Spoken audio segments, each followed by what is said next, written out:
홍명보 감독이 다음 주 월요일에 드디어 9월 A매치 본인의 첫 번째 대표팀 명단을 발표하게 되는데, 이 9월 A매치는 월드컵 3차 예선 팔레스타인전과 오만전, 9월 5일 팔레스타인, 9월 10일 오만, 이 두 경기를 위한 명단이에요. 그리고 이 명단을 발표할 때 홍명보 감독이 직접 발표를 하기로 예정이 되어 있습니다. 그래서 어떤 기사가 나왔냐면, 홍명보 감독이 26일부터 대표팀 첫 번째 명단을 발표하게 되는데, 다음 주 월요일 11시에 9월 A매치 선수들을 발표하게 된다. 그리고 여기서 우선적으로 짚고 넘어가야 되는 건, 당연하게도 코치진 선임이 정말 늦게 이루어졌기 때문에 홍명보 감독이 이번 명단을 발표할 때 너무 선수들을 파악할 시간과 전술을 고민할 시간, 그리고 코치진과 함께 팔레스타인과 오만전을 준비할 시간이 너무 없지 않았냐? 라는 질문이 당연히 좀 나와야 되겠고, 그리고 그러한 것에 대해서 홍명보 감독이 답변을 해줘야 되지 않을까 싶어요. 왜 그러냐면, 홍명보 감독이 7월 둘째 주에 선임이 확정이 되었잖아요. 그리고 오늘이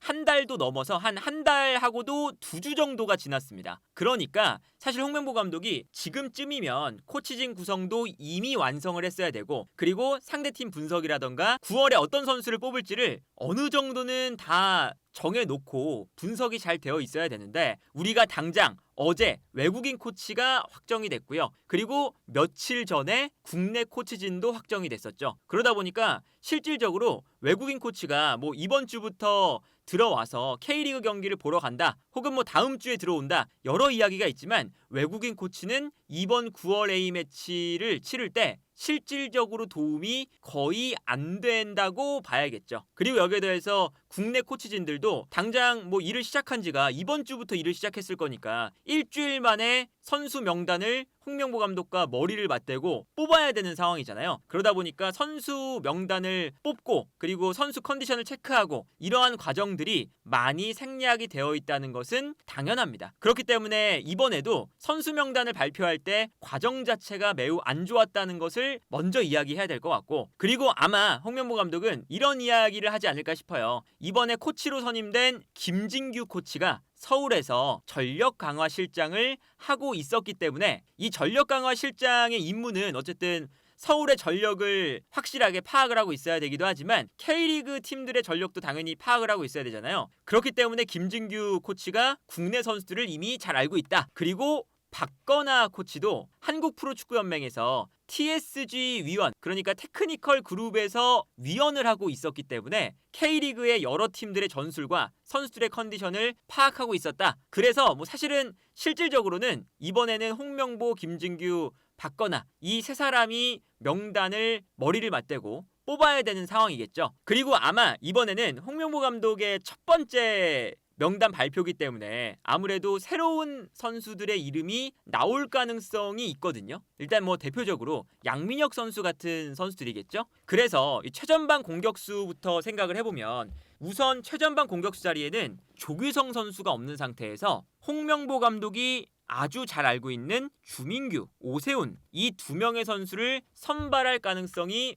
매우 높습니다. 당연하게도 주민규 선수는 홍명보 감독의 이제 울산에서 아이덴티티 같은 선수였고요. 주민규 선수가 있고 없고가 굉장히 차이가 많이 났었거든요. 그래서 주민규 선수는 지금 현재 K리그에서는 폼이 그렇게 좋지는 않지만 뽑을 것으로 예상이 되고, 그리고 오세훈 선수도 홍명보 감독이 대한축구협회 전무로 있을 때 그때 이제 오세훈 선수가 연령별 대표팀에 계속 뽑혔었고, 홍명보 감독도 연령별 대표팀에 대한 관심이 본인이 굉장히 그 행정 업무를 할 때 많았다라고 알려져 있기 때문에 오세훈 선수도 당연히 잘 알고 있겠죠. 그리고 이제 여기서부터 아주 경쟁이 심해지는데, 요 이선 라인의 경쟁이 참 심하죠. 뭐 왼쪽에는 당연히 손흥민, 황희찬 뽑힐 수밖에 없고요. 중앙에 이재성 당연히 뽑혀야 되는 선수고, 그리고 배준호 선수도 부상에서 이제 복귀를 하긴 했지만 배준호 선수가 지난번 국가대표팀에 뽑혔을 때도 매우 인상적이었고, 배준호 선수의 실력을 봐도 최근에 스토크시티에서 하고 있는 걸 보면 이제는 뽑아야 되는 자원이잖아요. 여기에 더해서 홍현석 선수도 당연히 뽑을 텐데, 홍현석 선수는 미드필더로도 분류되어야 될 수 있고 공격형 미드필더로 분류될 수도 있고 좌우 측면도 뛸 수 있는 아주 실력이 출중한 멀티플레이어이기 때문에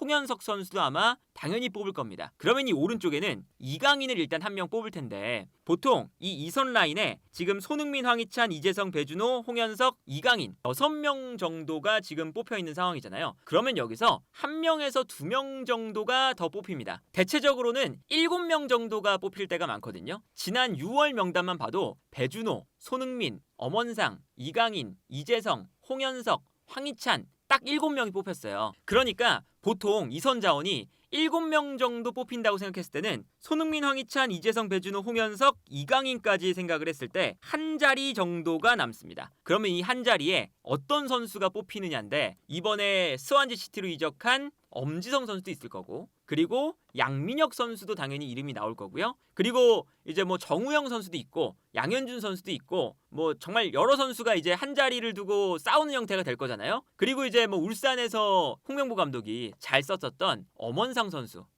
선수도 사실은 컨디션이 지금 현재 그렇게 눈에 띄진 않지만 울산에서 어쨌든 홍명보 감독이 잘 쓰던 선수였고요. 그리고 여기에 더해서 요 7번째 자원은 스피드가 굉장히 빠른 선수를 선호할 때가 많았었어요. 과거 때부터. 이제 뭐 문선민, 엄원상 이제 이런 선수들이 아무래도 스피드가 매우 빠르기 때문에 후반전에 나와서 경기를 뒤바꿔줄 수 있는 양현준 선수도 마찬가지죠. 우리가 아시안컵 때 양현준 선수가 후반전에 들어와서 경기를 바꿨던 경기도 있잖아요. 이제 그런 걸 보면 스피드가 빠른 유형을 좀 선호하는 것으로 보이는데 아무래도 공격형 미드필더의 유형은 좀 많잖아요. 이재성, 배준호, 홍현석, 이강인도 있고 사실 손흥민과 황희찬도 가운데서 뛸 수 있는 그런 플레이가 가능하니까 조금 측면 자원에서 직선적으로 뛸 수 있는 선수를 생각을 한다면 아무래도 엄지성 선수보다는 양민혁 선수를 조금 더 선호하지 않을까. 그리고 정우영 선수 같은 경우에는 최근에 이제 슈투트가르트에서도 좀 자리를 못 잡고 있는 면도 있고 그리고 여기에 더해서 엄원상 선수도 최근에 폼이 좀 안 좋고 양현준 선수도 자리를 좀 못 잡고 있는 면이 있다 보니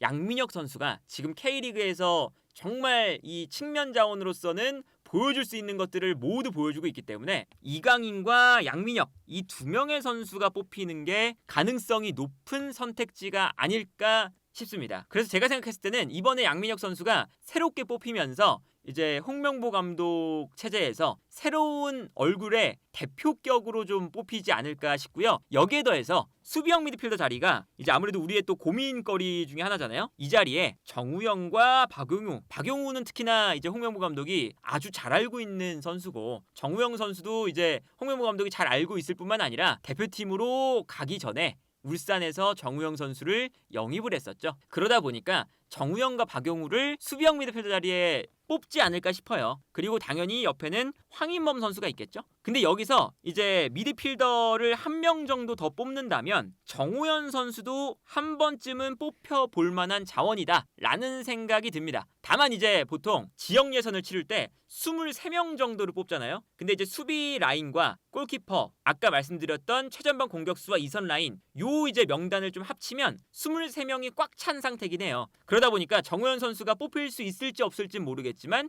일단 미드필더 라인에도 정우현 선수가 뽑힐 만한 이름 중에 하나다. 그리고 이제 밑으로 내려가면 뭐 수비 라인에 김민재를 중심으로 조유민, 권경원, 뭐 김주성 뭐 이런 선수들 아니면 뭐 지난번에 뽑혔던 박승욱 선수가 뽑힐 수도 있고요. 왼쪽 오른쪽에 2명씩 일단은 뽑히지 않을까 싶습니다. 그리고 당연히 가장 고정적인 선수는 김민재 선수겠고요. 그리고 골키퍼 자리에도 현재 김승규, 조현우, 송범근 이 3명의 선수잖아요. 김승규 선수가 아시안컵 때 십자인대 부상이 있었지만 현재 복귀를 해서 지금 알샤밥이 프리시즌을 치르고 있거든요. 프리시즌 3경기에 모두 선발로 나왔습니다. 그래서 김승규 선수의 출전 기록을 보면 최근에 7월 27일, 8월 2일, 8월 16일 계속 경기를 뛰었고요. 내일 있는 리그 개막전에도 선발 출장이 예상이 돼요. 그래서 김승규 선수가 복귀를 했기 때문에 주전 골키퍼 자리에 김승규와 조현우 2명의 경쟁 그리고 서드 골키퍼의 송범근 이렇게 좀 가지 않을까 싶은 생각이 들고 가장 큰 문제는 좌우 풀백입니다. 일단 좌우 풀백에 서령우 선수는 뽑겠죠. 그리고 왼쪽에도 이명재 선수를 아무래도 울산에서 썼기 때문에 이명재 선수가 그리고 잘하기도 하고요. 이명재 선수를 뽑을 가능성이 높습니다. 그런데 이제 여기서 문제는 왼쪽 풀백이 이명재를 제외하면 그렇게까지 눈에 띄는 이름이 없는 건 사실이에요. 그래서 이제 어떤 선택지가 있냐면 서령우 선수를 왼쪽으로 뽑을 수도 있는 거죠. 그래서 이제 왼쪽 라인에 이명재와 서령우를 뽑고 오른쪽에 지난번에 뽑혔던 황지영과 최준 그리고 여기에 더해서 최근 K리그 최고의 오른쪽 풀백 황문기가 뽑힐 가능성이 좀 있습니다. 그래서 오른쪽에서 황재원, 최주훈, 황문기 셋 중에 2명을 뽑는 것도 가능하고요. 그리고 최근에 이제 강원의 축구가 아무래도 재밌잖아요. 그래서 양민혁 선수도 이번 대표팀에 뽑힐 가능성이 높지만 황문기 선수도 뽑힐 가능성이 높아요. 그리고 왼쪽 풀백 자리가 좀 비어 있다 보니까 왼쪽 풀백 자리에 이기혁 선수가 뽑힐 가능성이 있습니다. 이기혁 선수도 지금 강원에서 너무나 잘해주고 있는 선수거든요. 그러다 보니까 왼쪽 라인에 이명재와 이기혁을 뽑는다면 오른쪽에 서령우와 황문기 이렇게 좌우 풀백도 구성이 될 수 있지 않을까. 그래서 이제 K리그에서 최근에 아주 잘해주고 있는 오른쪽의 황문기, 왼쪽의 이기혁 2명의 이제 좌우 강원의 풀백이 뽑힐 가능성도 충분히 있어 보입니다. 최근에 풀백이 우리 대표팀의 가장 큰 고민거리 중 하나이기 때문에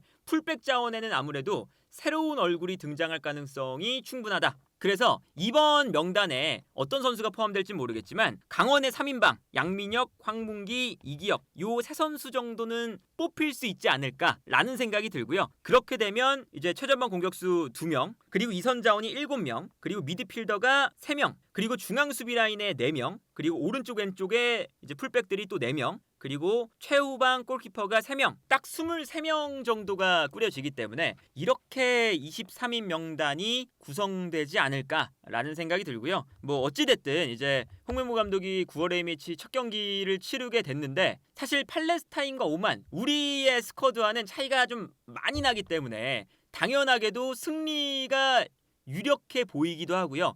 승리를 가져오지 못하면 홍명보 감독이 당연히 비판을 많이 받아야 되는 경기겠죠. 그리고 이 9월 A매치가 정말 중요하기 때문에 결과를 가져와야 되는 매치고요. 다만 뭐 결과를 가져온다고 하더라도 경기력이 좀 아쉽다거나 그런 이제 부차적인 문제들도 홍명보 감독이 비판을 받아야 되는 시기가 오고 있습니다. 왜 그러냐면 경기력이 조금만 안 좋아도 그동안 홍명보 감독이 7월 둘째 주에 선임이 됐는데 거의 한 2달 정도의 시간이 있었던 거잖아요. 거의 2달간의 이 시간 동안 코치진도 제대로 선임을 안 하고 그러다 보니까 전체적으로 9월 A매치를 준비하는 시간이 촉박하게 진행되고 딜레이가 좀 되면서 이렇게 할 거면 사실은 외국인 감독을 선임하는 게 낫지 않았냐라는 이야기까지 나오고 있는 상황이기 때문에 조금이라도 경기력이 안 좋으면 비판을 많이 받을 것으로 예상이 되고요. 그리고 경기력도 사실은 실력 차가 많이 나기 때문에 팔레스타인과 오만 경기에서 우리가 경기력이 엄청 안 좋을 것 같진 않아요. 그런데 그렇다 하더라도